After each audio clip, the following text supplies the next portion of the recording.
Bonjour à toutes et à tous, merci de nous préférer sur votre émission Week Echo. Le changement climatique, vous le savez, n'est pas une fatalité. Fort heureusement, il existe aujourd'hui des opportunités d'investissement pour créer la résilience. L'une d'elles est la finance verte, définie comme étant une finance qui a pour objectif de lutter contre les changements climatiques. Mais comment la finance verte agit-elle en faveur de la planète? On en discute avec les confrères dans le décryptage. Et dans le dossier de la semaine, on s'intéresse à la recherche et à l'innovation au Bénin. La recherche, qu'on le veuille ou non, est un pilier incontournable dans le processus de développement. Mais aujourd'hui, l'impression est que ce secteur est délaissé. Et pourtant, les défis liés à la valorisation et à l'appropriation des résultats de recherche sont nombreux. On en débat avec notre invité dans le dossier de la semaine. Ainsi donc est résumé le menu de votre émission Week Echo de ce dimanche. Bienvenue à vous si vous nous rejoignez. Tout de suite, le mini-journal.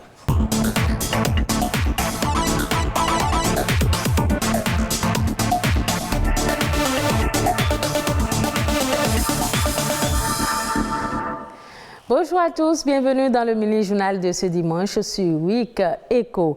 Les femmes béninoises lancent un fonds dédié à l'entrepreneuriat. Le parcours vers l'emploi est semé d'embûches pour les femmes et trouver un appui financier pour le projet est encore plus difficile.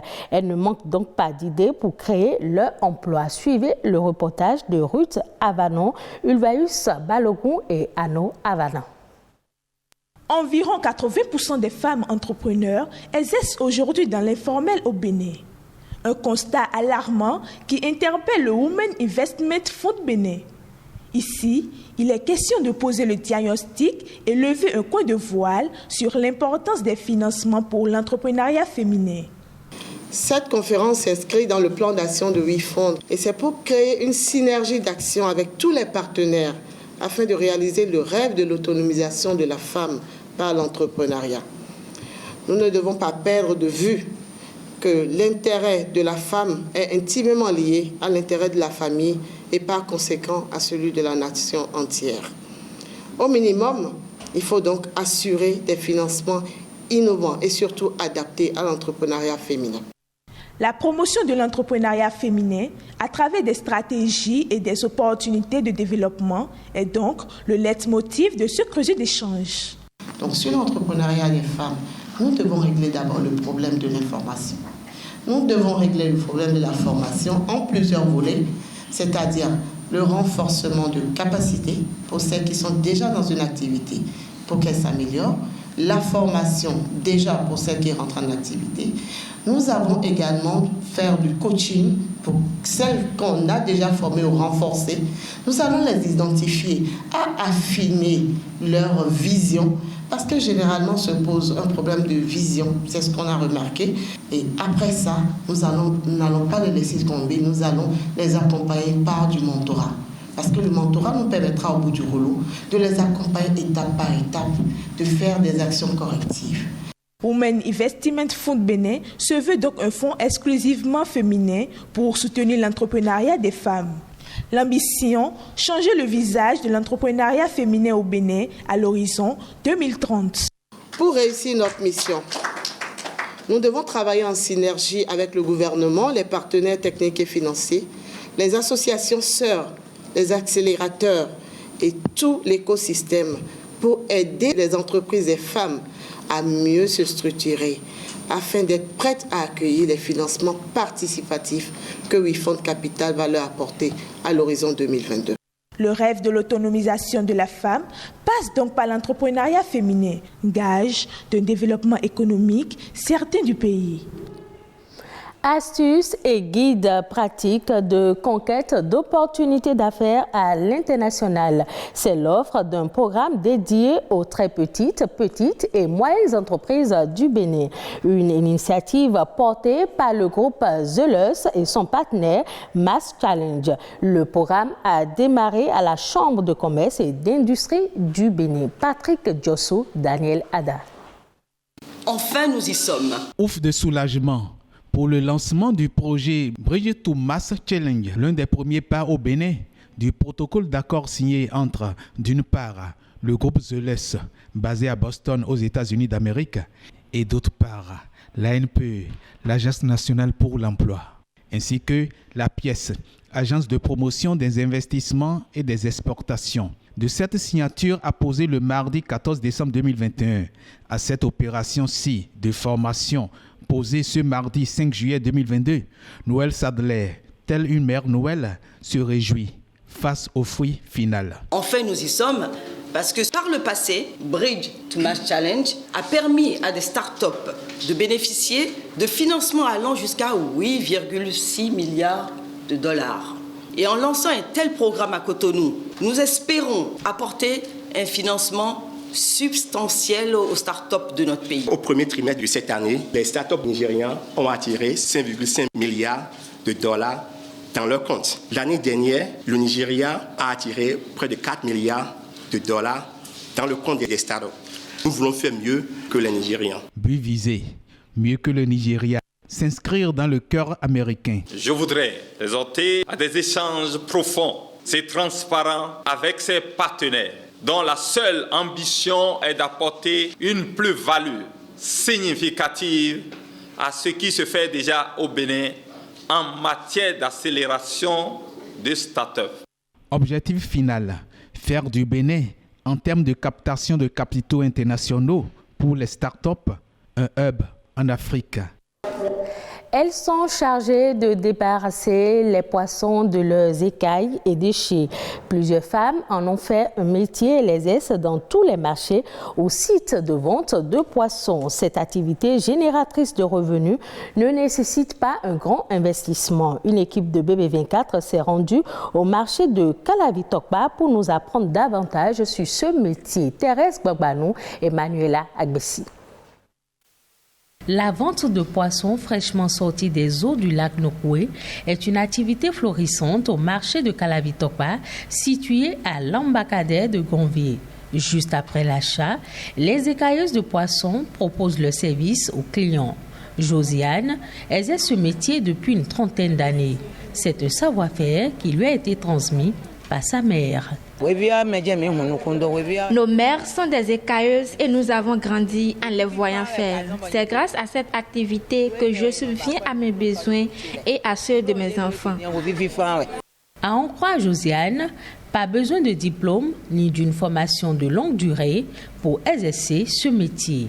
Pas besoin non plus d'un grand investissement. Il faut cependant être courtois et savoir manipuler le couteau et la paire de ciseaux, outils indispensables pour écailler le poisson. Pour écailler le poisson, on n'a pas besoin de grandes choses. Avec la paire de ciseaux et le couteau, nous arrivons à gagner de l'argent. Même avec 1000 francs, tu peux déjà démarrer ce métier. Écailler du poisson à longueur de journée est une activité rentable pour celles qui l'exercent. Cependant, elle présente des risques. La coupure de doigts provoquée par les couteaux ou les arêtes de poisson, ce sont là quelques accidents de travail auxquels elles sont exposées. Il y a trop de difficultés dans notre activité. On souffre énormément. Un jour, je voulais écailler du poisson que j'ai pris à 2800 francs. Malheureusement, le poisson m'a gravement blessé et j'ai dépensé 31 700 francs. C'était mon premier client de la journée. Acheter du poisson sans pouvoir l'écailler est un casse-tête pour bon nombre de personnes. La plupart des clients rencontrés dans ce marché ont recours au service des écailleuses, une prestation qui soulage les acheteurs. Pour gagner du temps, on leur remet ça. Les écailleuses sont au bord du fleuve ici. tu achètes du poisson, tu leur remets et rapidement, elles te font ça. Nous laissons les déchets tels que les écailles chez elles. Ce sont des déchets solides. C'est d'ailleurs pour cette raison que nous laissons les écailleuses s'occuper de ces poissons frais. La recette journalière d'une écailleuse de poisson varie de 1 500 à environ 5 000 francs CFA. Une activité exercée en majorité par les femmes. Et selon celles qui l'exercent, elle nourrit bien son homme. Ce sera tout pour le mini-journal de ce dimanche. Ne zappez surtout pas. Week Eco se poursuit avec Ulvaïs Balogun.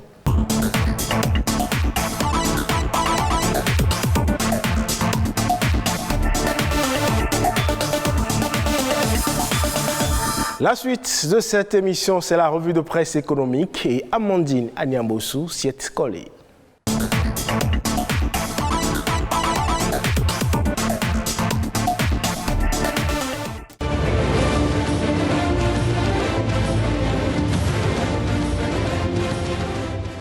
Mesdames, Messieurs, bonjour et bienvenue dans la revue de presse économique sur Week Eco. Approvisionnement en eau en milieu rural.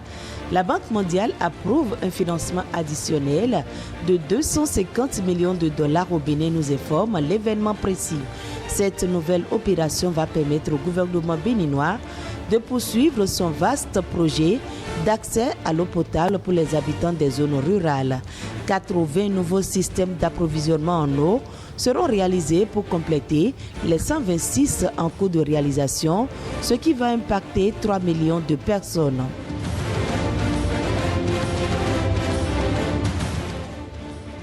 Troisième compact du Millennium Challenge Corporation, infrastructure routière et échanges commerciaux transfrontaliers retenu. Titre en manchette La Nation. Pour le journal, le Bénin sera bien au rendez-vous pour le compact du Millennium Challenge Corporation.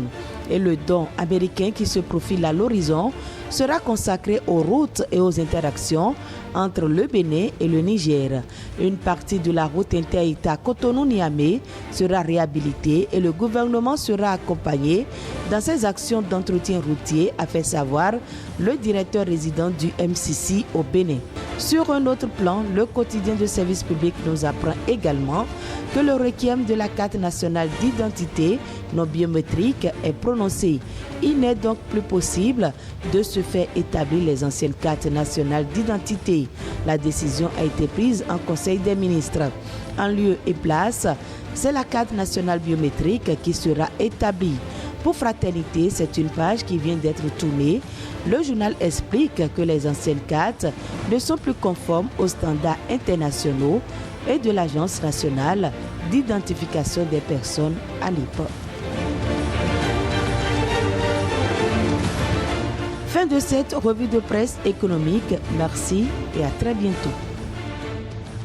Merci Amandine Anyambosu que nous retrouvons tout à l'heure dans le dossier de la semaine. Vous le savez, les accords de Paris sur le climat avaient fixé comme objectif la limitation du réchauffement climatique à plus 1,5 degrés Celsius d'ici 2050. Cet objectif implique donc de nouveaux mécanismes de financement et c'est le cas de la finance verte. On installe le plateau décryptage.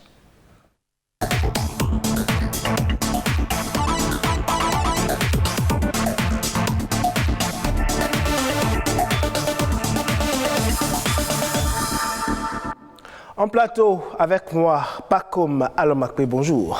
Bonjour, cher ami. Merci d'être avec nous. Un plaisir. Alors, Pacom, déjà, on parle de la finance verte. Oui.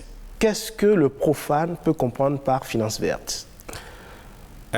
Finance verte, on comprend tout simplement en termes simples. Oui, en termes qu'il y a de disponibilité financière, donc de fonds disponibles, ce qui veut dire qu'il y a de l'argent disponible. Mise en place par les organisations internationales avec des partenaires, que ce soit dans les finances, donc les différents fonds comme la BAD, BOAD, etc. Et donc, ils ont mis en place des ressources par rapport à nos défis liés à la protection de l'environnement, à la sauvegarde de la nature, à la lutte contre la désertification, la lutte contre la sécheresse, puisque ces phénomènes naturelles ont des impacts sur la production agricole, par exemple, qui nous empêchent d'avoir de la nourriture pour les populations du monde. Tout à fait. Voilà, vous savez aussi que le réchauffement climatique cause des dégâts comme les inondations. Donc, il y a tellement de défis naturels. Et donc, ces fonds sont mis en place pour faciliter la disponibilité de ressources au profit des acteurs qui ont des projets pertinents pour lutter contre ces phénomènes dont nous venons de parler. Et donc, la finance verte, c'est des ressources mises en place par les acteurs internationaux pour accompagner les initiatives et les projets pertinents dans le cadre de la lutte contre les phénomènes climatiques. Le changement climatique, autrement dit, c'est une nouvelle forme de finance, mais qui lutte contre les changements climatiques. Bien sûr. Et il faut rappeler que cela s'est imposé suite à un certain nombre de rencontres internationales dans le cadre de ce qu'on appelle la COP, qui est la conférence des États partis, où les grands penseurs, les grands décideurs, les organisations de la société civile, les différents acteurs dont je viens de vous citer, se rencontrent pour discuter sur les défis environnementaux que rencontre le monde aujourd'hui. Et donc, après des séries d'échanges, de réflexions, etc., la question de disponibilité de ressources pour accompagner les projets pertinents s'est imposée. Il faut rappeler que le phénomène, les défis climatiques se présentent de plus en plus dans un monde où l'industrialisation à grande échelle aujourd'hui, ça crée beaucoup de dégâts. Nous avons des milliers d'avions tous les jours qui jettent des CO2 dans l'environnement, etc. Donc la couche d'ozone a des difficultés pour résister dans le temps face à toutes ces pressions anthropiques. Et donc, ces phénomènes souvent provoqués, je veux dire, par les gens du Nord. Oui, absolument. Et nous sommes là, ici. Nous avons subi beaucoup plus les revers. Voilà, et donc la contribution vient beaucoup plus de ces États. Et nous, en tant qu'État du Sud, nous avons le dispositif, c'est-à-dire nous avons encore quelques forêts vierges, nous avons de la terre, nous avons les ressources humaines, les jeunes qui sont pleins d'initiatives et d'ambitions et d'activités. Et donc, nous sommes beaucoup plus les bénéficiaires de ces actions quand nous parlons du Sud. Et il reste à ce que nous travaillons davantage et que nous portons l'information à l'attention des porteurs de projets, des bénéficiaires d'initiatives dans le domaine de l'environnement, pour gagner et mettre en œuvre la discussion de ces différents projets. Alors, la finance verte, en quoi est-ce qu'elle constitue une opportunité aujourd'hui pour la planète? C'est une opportunité pour la planète parce qu'il y a des activités qui doivent être menées, voyez-vous, et il faut des ressources financières pour pouvoir mener ces activités-là. Et au nombre de ces activités, entre autres, c'est déjà tout ce qui a rapport avec l'énergie résiliente, avec le solaire, avec l'usage parfois des déchets pour les retransformer et produire de l'énergie. Vous savez que ça existe déjà. Par exemple, les bouts de vidange, on peut les récupérer, les transformer en énergie. Une sorte de recyclage. Voilà. Et donc, pour qu'on porte mène à bien ces activités, il nous faut des ressources. Et donc, ces ressources constituent une opportunité parce qu'elles permettront de mettre en exécution les différents projets qui existent, aussi bien par les entreprises, les entreprises qui auront la technologie de produire de l'énergie, de trouver des formes résilientes pour régler les besoins que nous avons en termes de énergie, de crédit carbone, etc. Et donc, eux aussi, pour les associations ONG, associations à but non lucratif, pour leur permettre d'avoir aussi des ressources pour mener des actions de sensibilisation, de mise en tête des plans, etc., d'agroforesterie, etc. Donc, en un mot,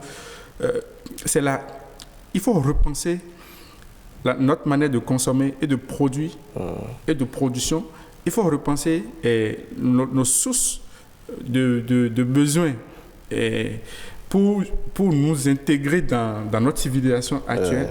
Et pour ça, nous avons besoin de ressources. Parce qu'on ne restera pas qu'à l'étape de la réflexion, il faut passer à l'action. Et pour que l'action se mène, il faut des ressources. Alors, on parlait de ces pays du Nord qui ont tendance à plus polluer que nous autres ici qui subissons les dégâts. Est-ce que ces pays du Nord, là, aujourd'hui, sont prêts à sortir de l'argent pour créer cette résilience-là? Oui. Ils sortent déjà les ressources. il y en a déjà. Vous voyez, quand je prends le Fonds mondial pour l'environnement, c'est des milliards de ressources. Tous les pays en ont bénéficié, et même chez nous ici, vous savez qu'aujourd'hui le Bénin dispose depuis quelques années du Fonds national de l'environnement, etc., qui lance des appels à projets, recrute des projets, etc. Alors, l'un des défis, parce que justement, le tout ne suffit pas d'avoir les ressources disponibles. Il faut que ces ressources disponibles soient accessibles. Tout à fait. Accessibles. Et donc, le process, c'est-à-dire le mécanisme qui permettant de rendre disponibles ces ressources est un process à revoir pour faciliter les conditions et permettre à ce que réellement les acteurs crédibles qui ont des projets pertinents puissent vraiment avoir accès à ces ressources. Et donc, la réflexion porte un peu sur cela. Et l'autre défi, c'est qu'il y a beaucoup d'initiateurs de projets, beaucoup d'entreprises qui ne savent pas qu'il existe réellement ces ressources disponibles.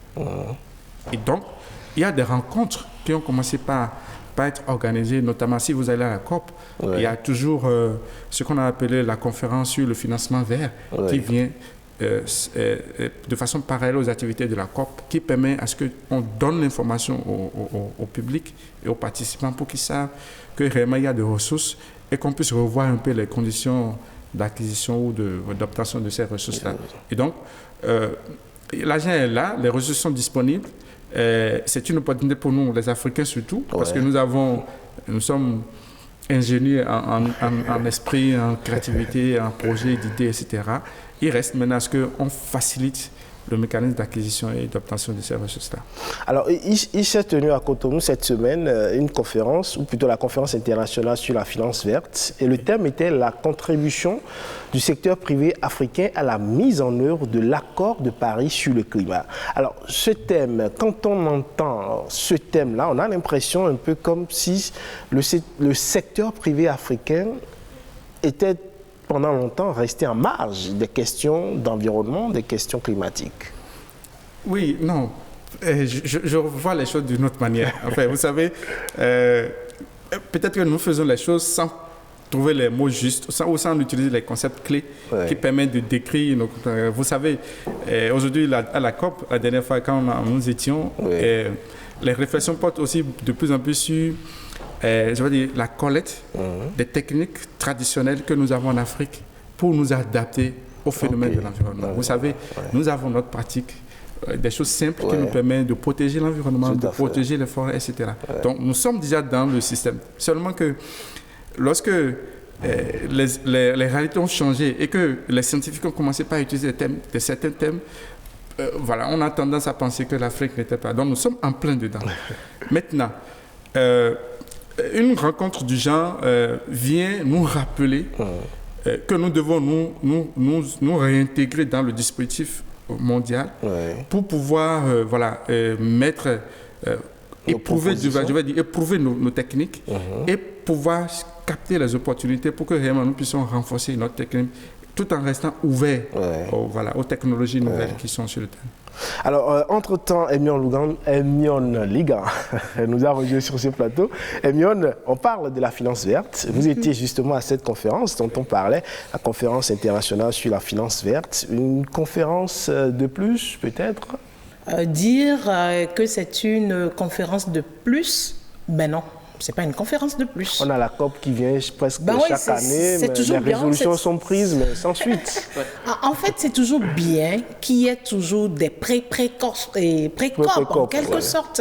Parce que la dernière fois, au niveau de Golden Tulip, on a quand même vu des personnes qui n'ont jamais entendu parler de ces conférences déjà, de ces différentes résolutions, de tout ce qui a été partagé. C'est déjà bien, ça fait une information pour certains. Ça fait un rappel pour d'autres et pour nous, les concernés, les défenseurs, je dirais, de ces objectifs de développement durable. Ça vient repréciser des choses, ça vient nous dire il y a alerte quelque part. On doit pouvoir s'armer encore plus, s'outiller davantage pour pouvoir réellement atteindre ces objectifs qui nous sont dédiés en quelque sorte. Donc pour moi personnellement, ce n'a pas été une conférence de plus, mais plutôt une conférence pour repréciser les choses. La preuve, il y a eu beaucoup de structures financières, par exemple, qui n'ont jamais été associées à ces genres de conférences. J'ai aimé l'intervention d'une des dames de ces micro-finances, entreprises.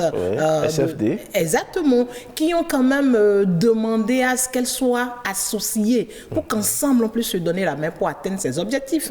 Et mieux, on a eu ce vieux, c'est sexagénaire qui a quand même voulu qu'on puisse toucher du doigt les réalités béninoises, par exemple, pour voir dans quelle mesure utiliser nos énergies endogènes pour pouvoir parler également des objectifs de développement durable. Donc, il y a quand même beaucoup de choses. On est même revenu sur cette loi sur les sachets plastiques, par exemple, où à la date d'aujourd'hui, on se pose la question de savoir quel est l'impact. Absolument. Qu'est-ce qu'on a fait? Quelles sont les avancées? Quand on regarde tout ça, on ne peut pas se dire que c'est une conférence de plus. Mais c'est plutôt une conférence Arlette qui vient nous dire il y a la COP 27 en Égypte très prochainement. Qu'est-ce qu'on fait? Il y a une autre pré-COP aussi à New York. Qu'est-ce qu'on fait? Qu'est-ce qu'on veut aller dire là-bas? Donc, ce n'est pas une conférence de plus. Alors, cette conférence a... Vous voulez réagir? Oui, je voulais renforcer encore. Vous savez, lorsqu'on a fini le 5, où il y a eu conférence grand public, tout le monde était venu, notamment les entreprises, les jeunes, les associations, etc. Les initiateurs ont pensé aller en conclave avec les financiers. En fait, ce qui se passe, c'est quoi? L'argent est disponible, mais on n'en a pas assez ou on ne consomme pas.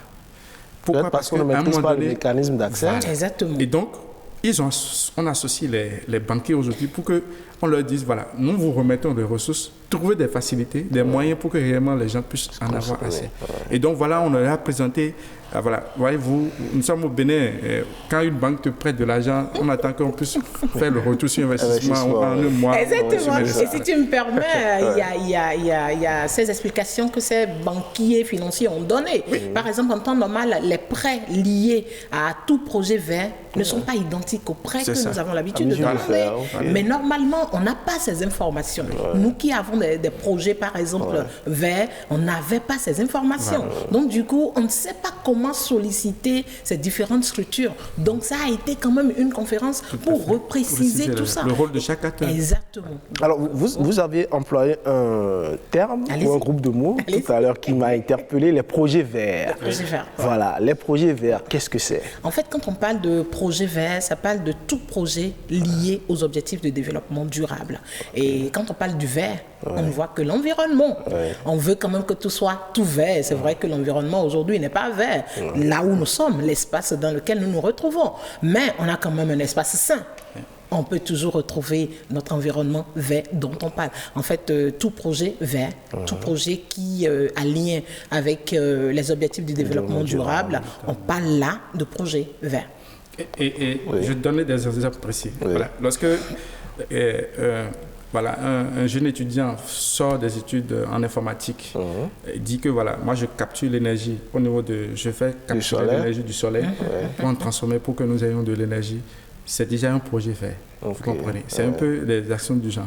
En termes d'aménagement, architecture, on fait aménagement du territoire avec des plants, des gazons, etc. Ce sont un peu déjà des types de projets verts. On décide également ici à BB24 de pouvoir planter, par exemple, assez de plants pour donner quand même un autre décor pour nos émissions. Cette action aussi est une action verte. Mais avez-vous l'impression que nos pays, je veux dire les pays africains, sont conscients de cet enjeu-là aujourd'hui, de l'enjeu d'investir dans les projets verts? Pas forcément. Non. Pas forcément. En fait, moi, je pourrais dire pas forcément, je te laisserai finir par contre. Pas forcément parce que tout le monde n'a pas été éduqué à cela.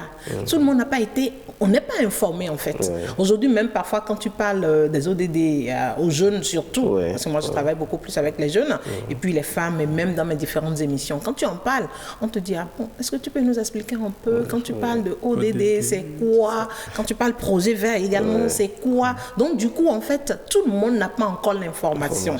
Il faut aujourd'hui qu'on aille encore plus à cette sensibilisation, à cette motivation, à ce qu'on puisse montrer à chacun que Les ODD, ce n'est pas une affaire de l'autre.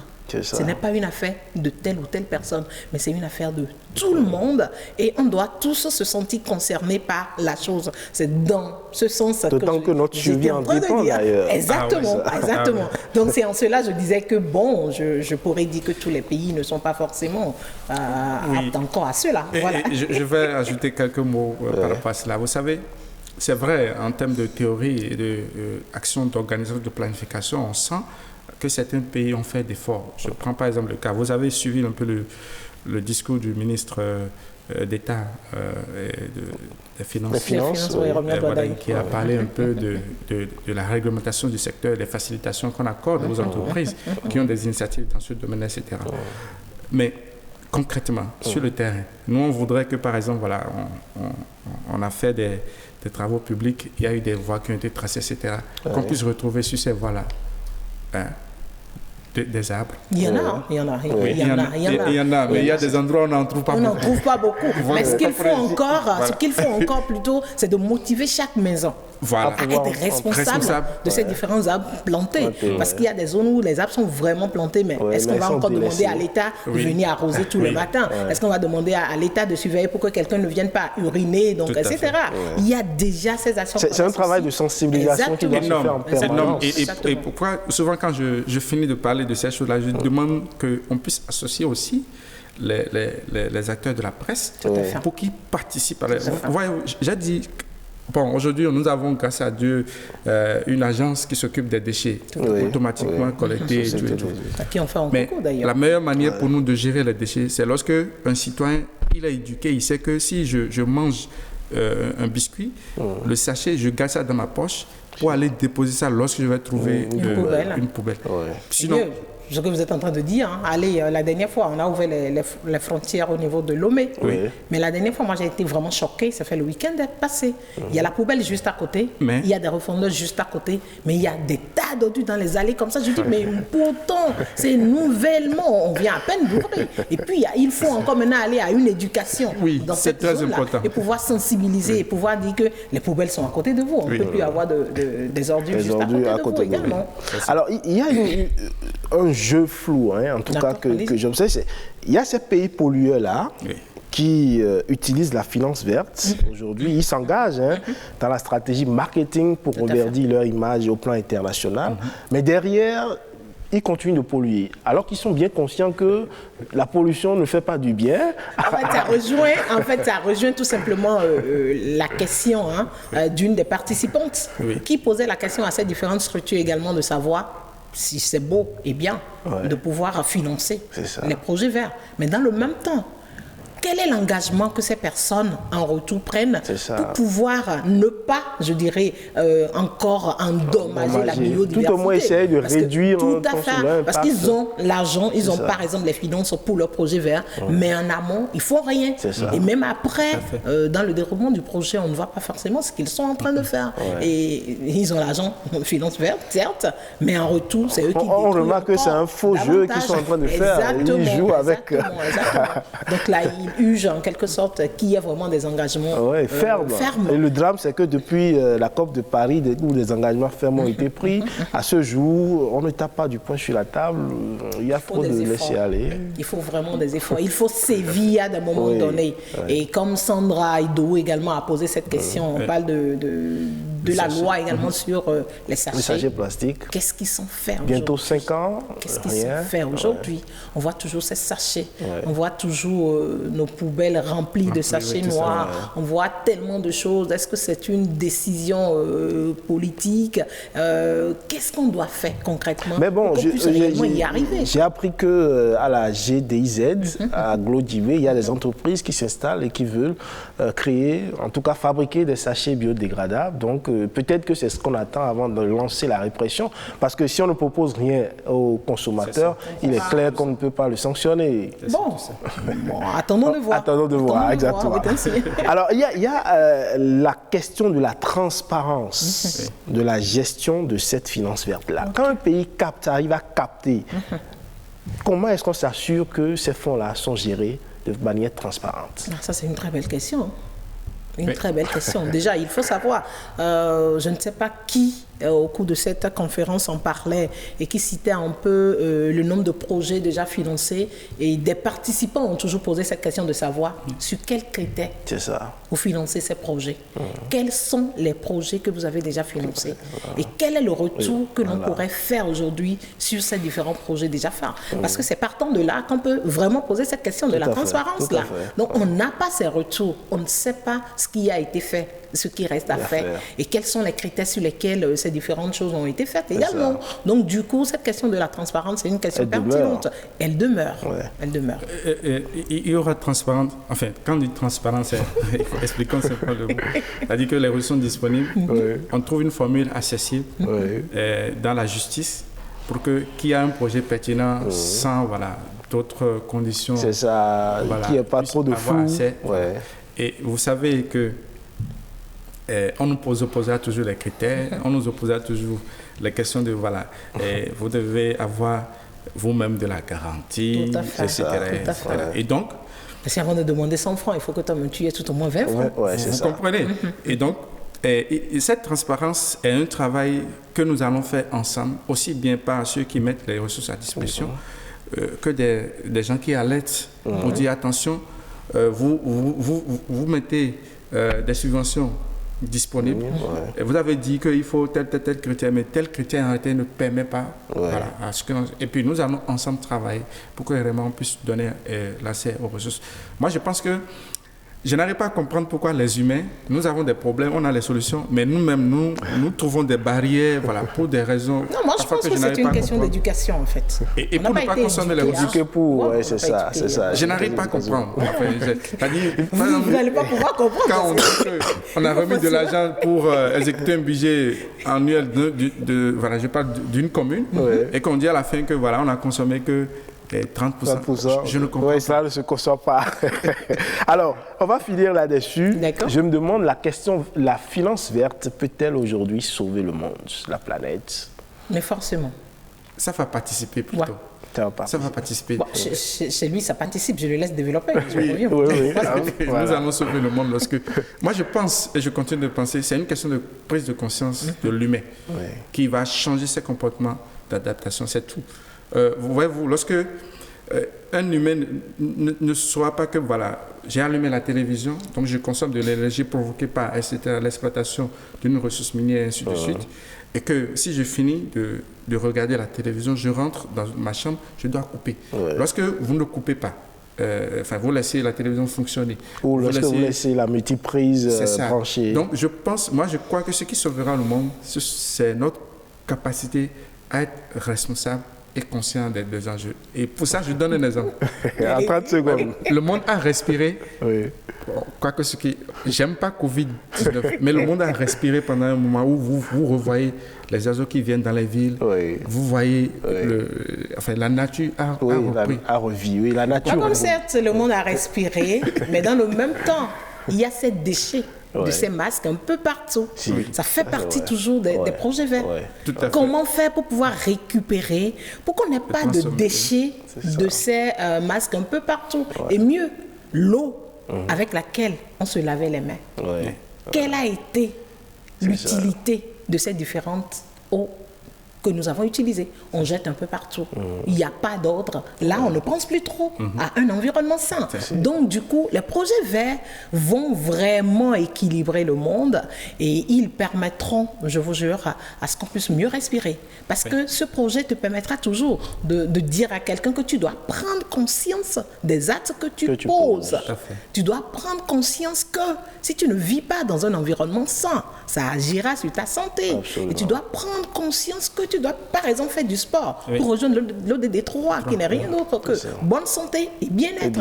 Tu dois prendre conscience que sur un plateau, par exemple, on doit avoir une femme. Pour parler de l'ODD5, l'égalité entre les sexes. Et aller, vous voyez, et aller même à l'éducation de qualité, qui nous permet de comprendre que on doit tout apprendre à l'école, certes, mais il y a d'autres choses qui ne peuvent jamais être apprendre. On ne peut pas apprendre qu'à l'école, comme ce que nous sommes en train de dire. La prise de conscience, etc. Merci à vous, chers confrères. Merci.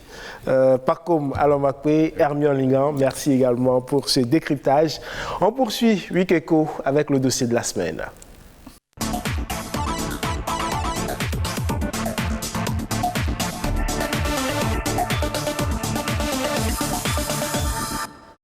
Elles sont transversales et constituent à la fois un levier de croissance. La recherche et l'innovation constituent aujourd'hui un enjeu économique. Il ne s'agit plus de faire ce que font les autres, même mieux, mais plutôt de mettre en valeur des produits de l'intelligence humaine. On suit cet élément, le temps d'installer notre invité.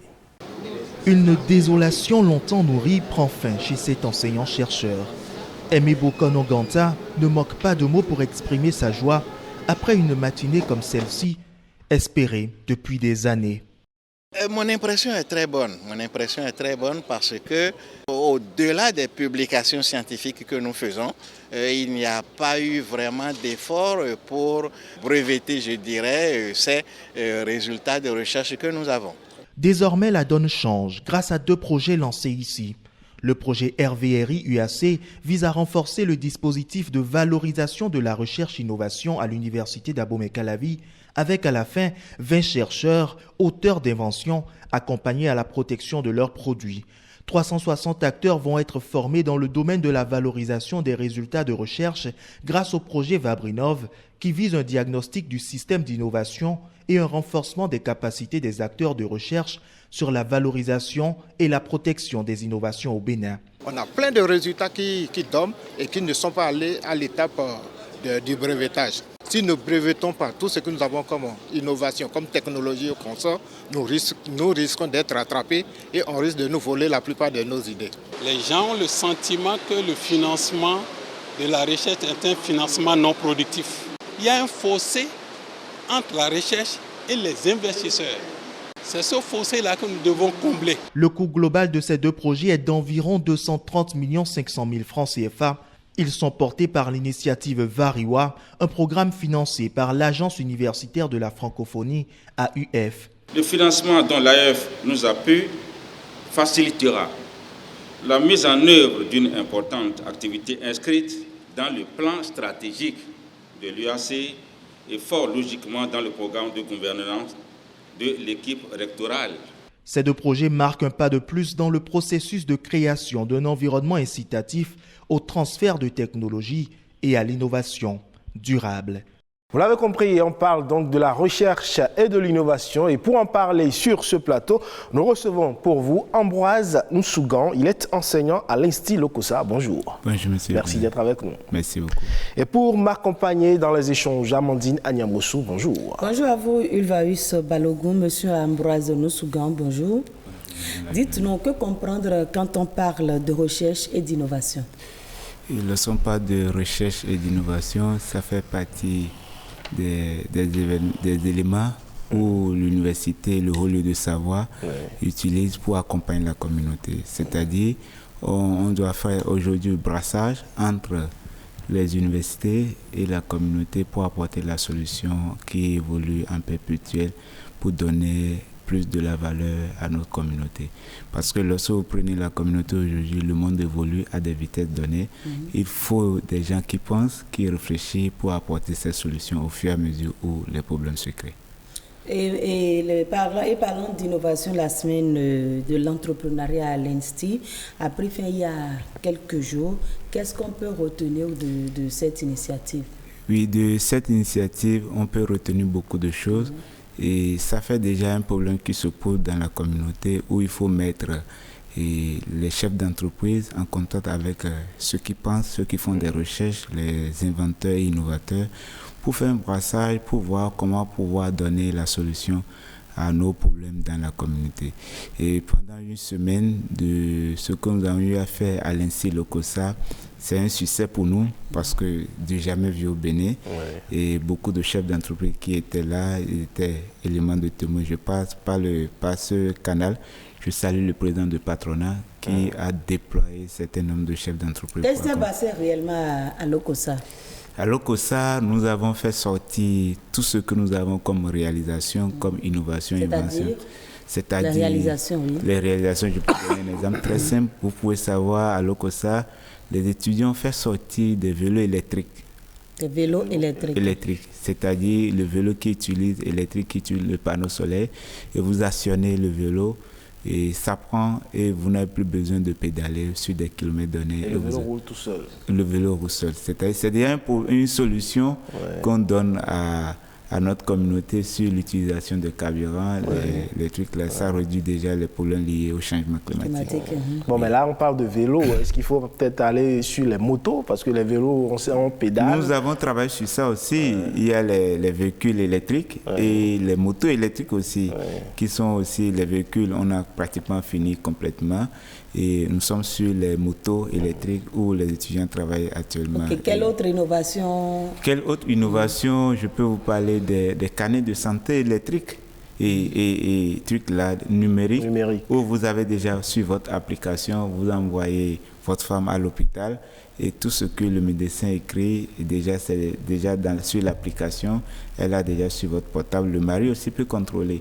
Et chaque fois, tous les 2 jours, on te rappelle à la femme qu'à la date, le rendez-vous c'est tel jour. Et il faut prendre tel médicament au fur et à mesure. Tous les matins, l'application vous réveille pour dire vous devez prendre tel médicament compte tenu de votre santé. Le médecin a prescrit ceci. Et ça fait le suivi médical à l'hôpital.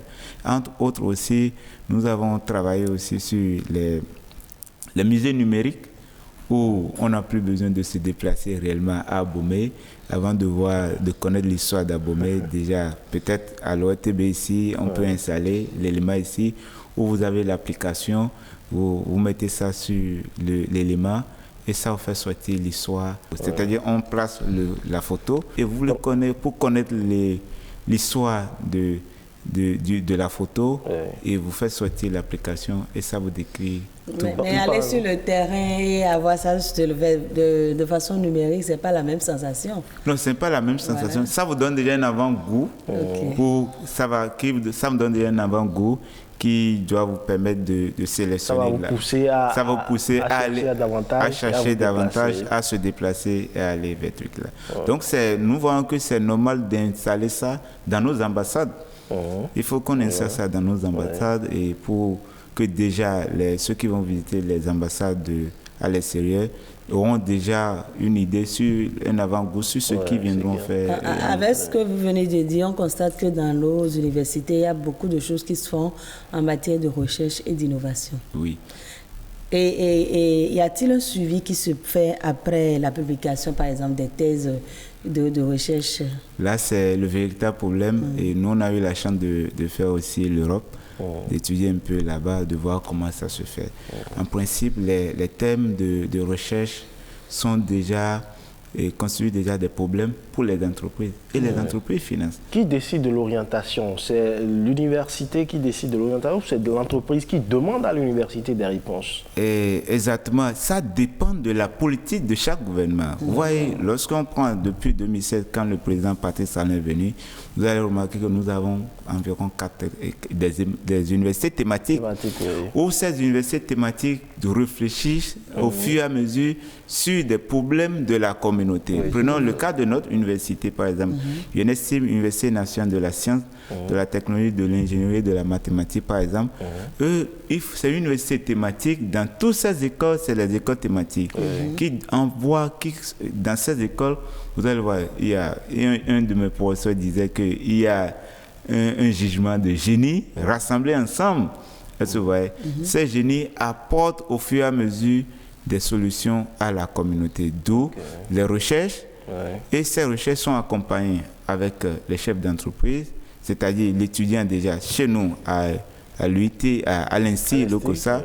Nous sommes en train de travailler sur un programme appelé le génie des écoles, établissements et entreprises, faire un pont entre les entreprises et les écoles. L'université d'abord, qui déjà dès la première année, il y a des entreprises qui posent des problèmes et on met les problèmes en truc là avec les étudiants et on encadre les étudiants. Et on constate que déjà dès la deuxième année, l'étudiant travaille bien sur ça, où la réalité, ce que l'étudiant va faire sortir comme résultat, il y a déjà harmonie entre le résultat et le terrain.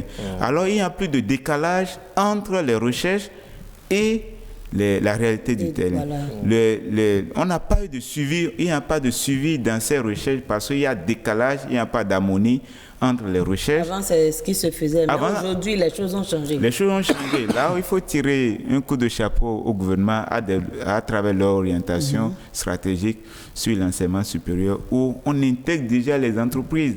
Aujourd'hui, on ne peut plus faire des soutenances sans les chefs d'entreprise.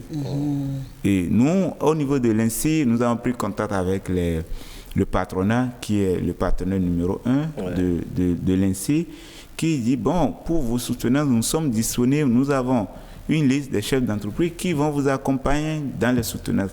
Alors, les chefs d'entreprise qui sont là, qui viennent à la soutenance, participent déjà à l'évolution de l'éducation, du système éducatif, qui cadre avec leurs besoins sur le terrain. Maintenant, lorsque les étudiants ils font des réalisations, le besoin ne cadre pas avec la réalité du terrain. Il n'y aura pas de suivi. Alors déjà, lorsque l'harmonie s'installe, il y a de suivi, on accompagne jusqu'à la réalisation. Parce que l'étudiant ou bien le chercheur qui fait sortir n'a pas grand moyen pour faire la position à grande échelle. Une fois, on fait sortir ça, mais la position à grande échelle, c'est l'entreprise qui s'occupe de ça. Donc, nous sommes à l'étape là.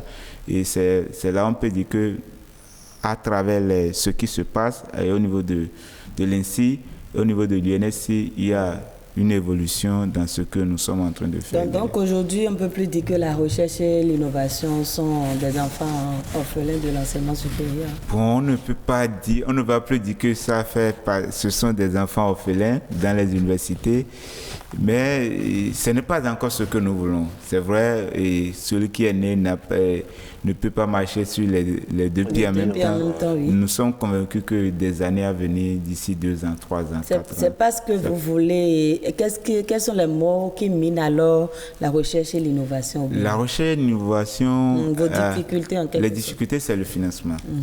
Parce que nous avons remarqué que le début des recherches, l'étudiant ou bien le chercheur investit tout ce qu'il a comme investissement.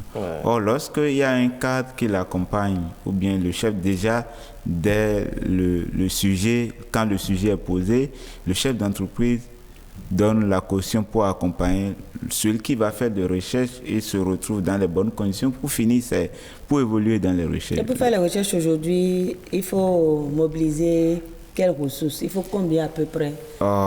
Il faut l'encadreur, un supérieur qui encadre, ça dépend.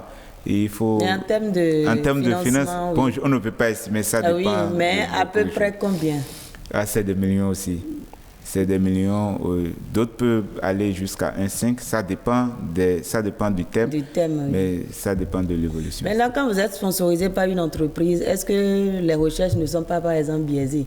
Parce que, par exemple, en choisissant mon thème, j'avais une vision. Mais si une entreprise décide de me sponsoriser, est-ce qu'il ne va pas décaler un peu ce que je veux faire? Voilà. Non, au fait, c'est un cadre. Nous avons travaillé avec d'autres professeurs. Au fait, le Bénin a beaucoup de génies qui apportent à la diaspora, à l'extérieur, par exemple. Nous, au Bénin, on n'enseigne pas encore le droit sur la protection. Oui, la propriété intellectuelle. La propriété. Or, déjà à Montréal, c'est un Béninois qui enseigne ça, qui est titulaire là-bas. Donc, il est venu au secours pour nous accompagner dans ce que nous sommes en train de faire. Pour nous. Et déjà, dès le début des recherches, il y a un cadre formel qui est créé, un cadre juridique qui est créé, qui encadre l'étudiant et ça donne plus l'assurance au chef d'entreprise à investir. Lorsqu'il investit, on fait jusqu'à la sortie du produit fini et je pense qu'on parle de l'harmonie. L'étudiant peut en train de travailler sur autre chose, mais ça ne donne pas de valeur ajoutée. Il n'y a pas de recherche. Si les recherches, ou bien s'il y a des recherches qui ne participent pas à la valeur ajoutée, ça, ce n'est plus recherche et ça n'apporte rien à la communauté. Alors, on doit orienter ça à ce que, jusqu'à de telles enseignes, que ça doit apporter un de plus de valeur ajoutée à la communauté, c'est-à-dire la position de recherche pour le pays. Pour le pays, tout à fait. Donc, nous sommes à l'étape là, l'orientation actuelle du gouvernement est à ce niveau aussi. Et la question du brevet des inventions aujourd'hui, elle se pose également. Si les étudiants sortent des innovations, est-ce qu'ils ont la possibilité de les breveter? Exactement, c'est là où nous sommes en train de travailler, où il faut accompagner l'étudiant dans la protection et avoir de brevets. Lorsque, à ce niveau, tu fais sortir l'idée et tu n'as pas grand moyen pour accompagner, celui qui t'accompagne fait partie déjà co-inventeur. Déjà, si la sortie du brevet, il y a déjà co-inventeur dans le dossier, ça rassure les deux côtés. Celui qui apporte de l'argent pour accompagner, celui qui apporte de l'idée, chacun trouve déjà son compte. Donc c'est de cette manière que nous sommes en train de fonctionner. Et qu'est-ce qu'il faut faire aujourd'hui pour renforcer la recherche dans notre pays? Et pour renforcer la recherche, ça c'est le rôle du gouvernement. Le gouvernement doit accompagner aussi. Et le secteur privé doit aussi accompagner. Ça c'est là où j'encourage plus depuis quelques années. Je vois que le partenariat public-privé, ça évolue. Oui, ce mariage fait développer plus les grandes nations. Donc nous sommes en train d'évoluer en ce sens aussi. Et au-delà, vous permettez Amandine, au-delà, la mise en place d'une politique nationale de la recherche et de l'innovation, elle est aujourd'hui indispensable. On sait que les acteurs, les pouvoirs publics sont en train de réfléchir à mettre en place une politique. Est-ce qu'elle est indispensable aujourd'hui pour accompagner les innovateurs? Oui, ça c'est indispensable aujourd'hui. Et au départ, on voyait que il y avait plusieurs institutions qui accompagnent les startups, les recherches et autres. Là. Mais quand ils ont tout concentré aujourd'hui, la politique globale du gouvernement, la politique nationale du gouvernement est que lorsque déjà on a une pépinière des chercheurs, on doit pouvoir les accompagner jusqu'à avoir le produit fini. Et à ce niveau, il y a traçabilité, il y a un peu fuite des informations.